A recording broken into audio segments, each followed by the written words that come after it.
For as long as I can remember, I have been a dishwasher.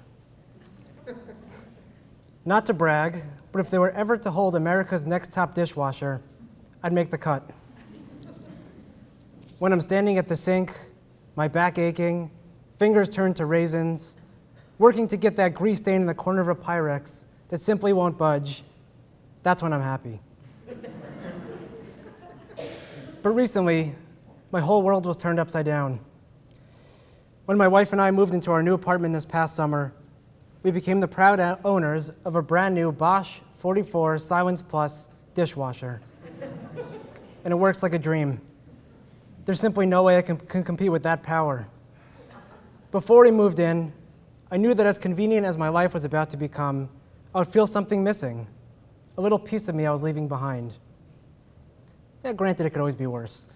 But as I grappled with what it means for my role and purpose to change after a momentous transition, I found inspiration looking at Noah.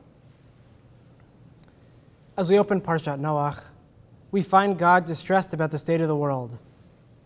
The entire earth's population has turned against one another, acting in evil ways that God never intended. So much so that God decides to send a flood to wipe out all living creatures. All except for Noah, of course, who we are introduced to as a man who stands out from among all others in his generation. Noach ish tzadik tamim haya b'dorotav, et Elohim hitalech Noach.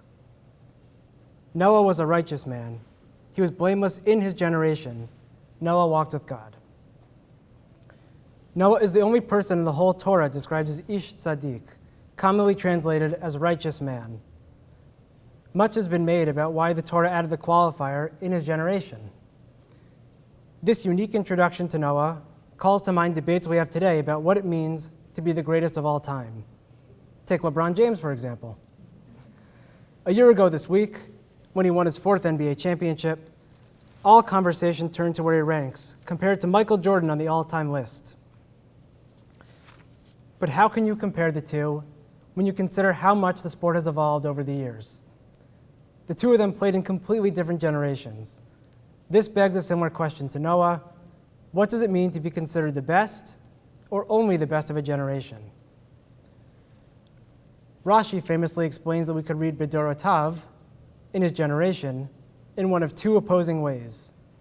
Yesh mirabotenu dorshim lashevach. The first possibility is that we read the word to Noah's credit. If he had lived in a generation of other righteous people, he still would have stood out because that's just how good he was. But on the other hand, yesh dorshim laganai. It could be the very opposite, and we read it to his detriment. He was only great relative to the evildoers of his generation, simply the best of a bad lot. And if he had lived in the generation of someone truly great, like Avraham or Michael Jordan, he may not have been anything special. To me, that inclusion of B'dorotav uniquely emphasizes Noah's place in the generation of the flood, when he is thrust into the role he was born to play. But after the flood, Noah's world has changed as his generation, has ended. His role and place in the world became less clear. A sign of this comes after the flood, when the text says that it is not through Noah, but through his sons that the whole world will branch out. Shosha ele b'nei Noach, ume ele nafsa kol haaretz. Ramban explains that although Noah's 3 sons were old enough to have children of their own before the flood, the Torah explicitly mentions that their children were born achar hamabul, after the flood. This creates a clear distinction between the generation prior and the generation that follows. So where does Noah fit in? As the narrative moves from the stormy waters to dry land, we begin to see a shift in Noah's character as he adjusts to his new reality, for better and for worse. Noah initially shows promise by taking his first independent action, building an altar to God. The story, however, later ends with Noah's worst moment, when he gets drunk on wine and is shamefully discovered by his sons naked. Thinking about both of these acts together give us a way to understand Noah and his generation. In this next generation. Let's first start at the end with the bad. Reeling from seeing the newly destroyed world he is in, Noah plants a vineyard in order to drink wine from the grapes. Noah symbolically transformed. Once called Ish Tzaddik, a righteous man, he is now referred to as Isha Adama, man of the earth. In seeing one world destroyed and having to adjust to his place in a new one, Noah feels he has no choice but to drink. He has lost his sense of self. As Bob Dylan sings in Wedding Song, what's lost is lost. We can't regain what went down in the flood. The 19th century Hasidic master, the Sfat Emet, looks at this incident and says that Noah's mistake came as a result of his not understanding that the world had changed. According to the Sfat Emet, Ta'oto shel Noach hayta bechach, she'itnaheg chashav upa'al kmo lifnei hamabul, shachach shebintayim ira davar be'olam, haya hamabul v'shuv ein hamidah hakodemet matima. Noah drank the amount he was accustomed to drinking before the flood. His mistake was not that he drank too much, but rather that he failed to understand that he could not drink in this new world like he had in the old one. The world had changed, and Noah struggled to change with it. Noah's inability to adapt to his new reality reminded me of one of the most moving scenes in cinematic history. In The Shawshank Redemption, when Brooks Hatley is released from prison as a man in his 70s after a 50-year sentence, he, like Noah, can't adjust to a world he no longer recognizes and no longer understands his place in. He recounts having seen an automobile once when he was a kid, but now he doesn't even know how to cross the street with cars everywhere. He feels left behind and hopelessly out of place in a world that moves too fast. As Morgan Freeman's character insightfully says, Brooks has been in this prison 50 years. This place is all he knows. In here, he's an important man, an educated man, a librarian. Out there, he's nothing but a used-up old con with arthritis in both hands. He couldn't even get a library card. Brooks, like Noah, shows us how hard it is to put a life back together when nothing looks like it did before, and the attributes that once defined us have disappeared. It is all too natural to feel a sense of sorrow and pain, not only over what is lost, but also about adjusting to what is new. When Noah drinks the wine, it is a sign of a person who has lost his way and doesn't know where to turn, a once righteous man trying to find his way in a new generation. And yet, Noah building the altar after leaving the ark can still teach us something about what it means to persevere through change. As Rabbi Nicole Guzik says, inside the ark, Noah and his family have one choice: succumb to the fear of a now unknown world, or re-enter the world and rebuild anew.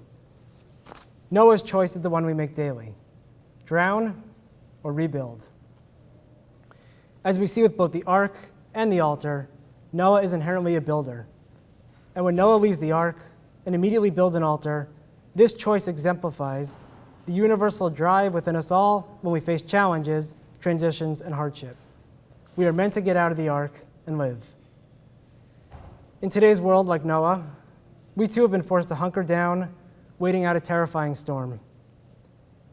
And similarly to the challenges that Noah and his family faced, we were all forced to decide, will we drown or rebuild?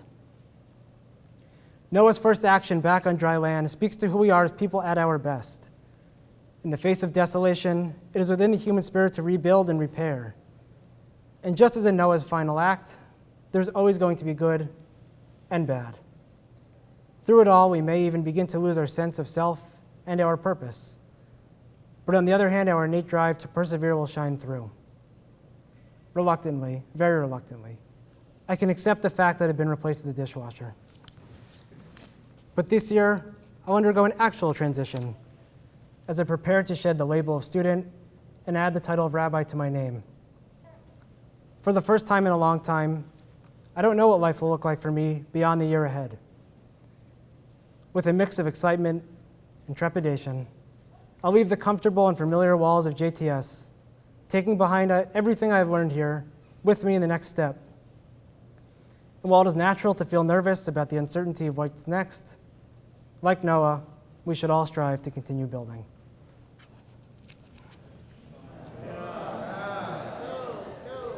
Before Kaddish Rabbanan, I just want to say a tremendous thank you to the JTS faculty and specifically to Walter Hertzberg, who helped mentor me and helped me get to this phase, to all the people who are joining online, to all the people who came and didn't have class today and still wanted to be here, and the people who did have class and are still here, and most importantly to my wife Deb, who not only helped craft every bit of this, but also did the dishes this week while I worked. We'll rise for Kaddish Darabanan. Yitkadal v'yikadash merabah, be'alma divrach chirutei, v'yamlich malchutei, b'chayachon v'yamechon v'chay dechol Beit Yisrael, b'gala v'zman kari v'imru, Yesh merabah v'rach, Yitbarach v'ishtabach v'yipar v'yitramam v'yitnaseh, v'yitadar v'yitaleh v'yitalal shmei dekudesha, le'ela min kol birchata v'shirata, tushbechata v'nechamata damaram be'alma v'imru, Al Yisrael ve'al Rabbanan ve'al Talmidei Hon ve'al kol Talmidei Hon ve'al kol man de'askin be'araita di batra adein v'di b'chol atar ve'atar yehi lahon v'chon shama rabba china v'chista rachamim v'chayin arichin v'zana revicha porkanamin chadav avuhon de bishmaya v'imru yehi shama rabba min shemaya v'chayim tovim aleinu v'al Yisrael v'imru Aseh shalom biromav hu barachamav yaseh shalom aleinu v'al Yisrael v'imru